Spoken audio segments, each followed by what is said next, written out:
เอาสบายดีบุตรพูดทุกคนเนาะเอามื้อนี้พบกับบ่าวลานอีกตื่นคือเก่าเนาะมื้อนี้สิพามากินอาหารตอนสวยๆกินข้าวสวยเนาะมีอันแกงเห็ดโคนแล้วก็ตำมักทั่วเนาะมาแซ่บๆนำกันเด้อพี่น้องเด้อลงมือกินกันเลย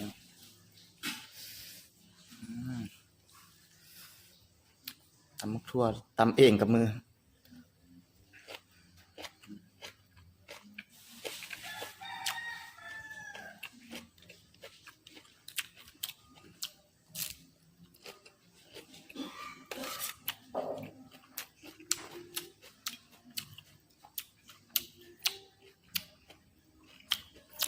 แกงเห็ดโคนแกงเองแต่ว่าบ่ได้หาเองเนาะซื้อเพิ่น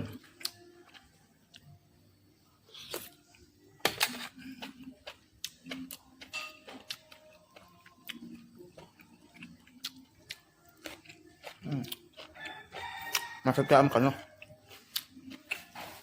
เห็นบ่นี่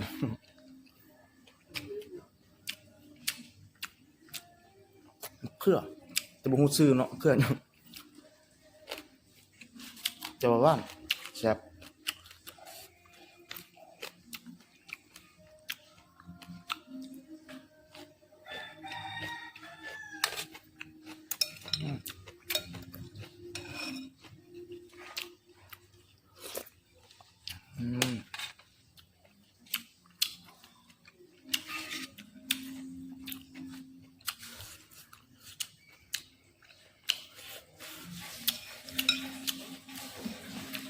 แกงใส่ใบอีเลิศเนาะหรือว่าแกงใส่ใบนางเลิศเอาแบบสุภาพ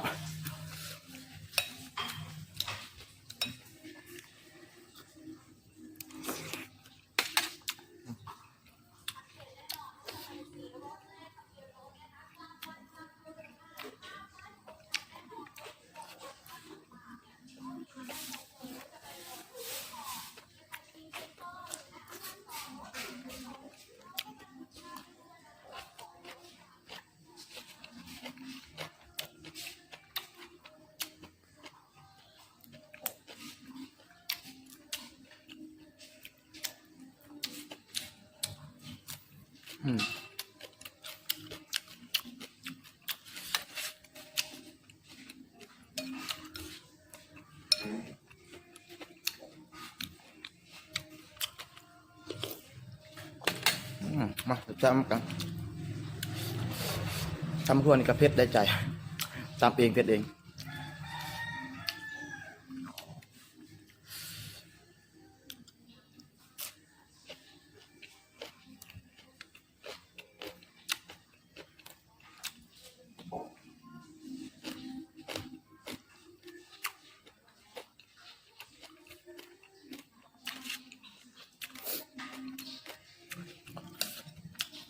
คนงามใหม่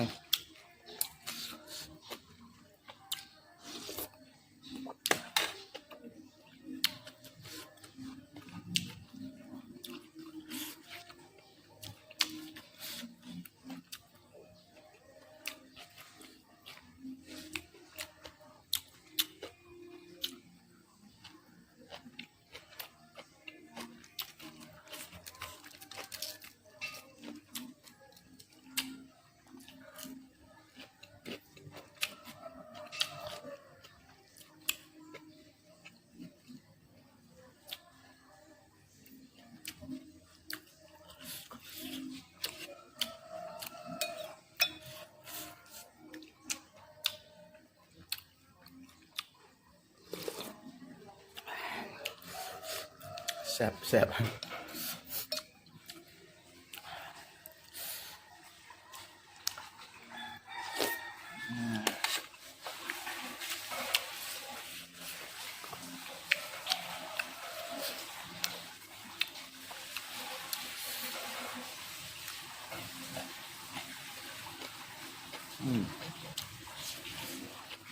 บง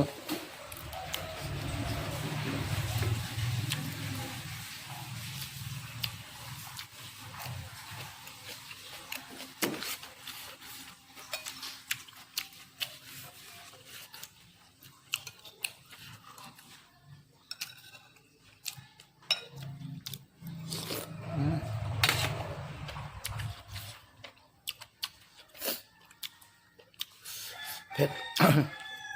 ตำเองเผ็ดเองใส่เผ็ดหลาย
เผ็ดเผ็ดพี่น้องเลยเผ็ด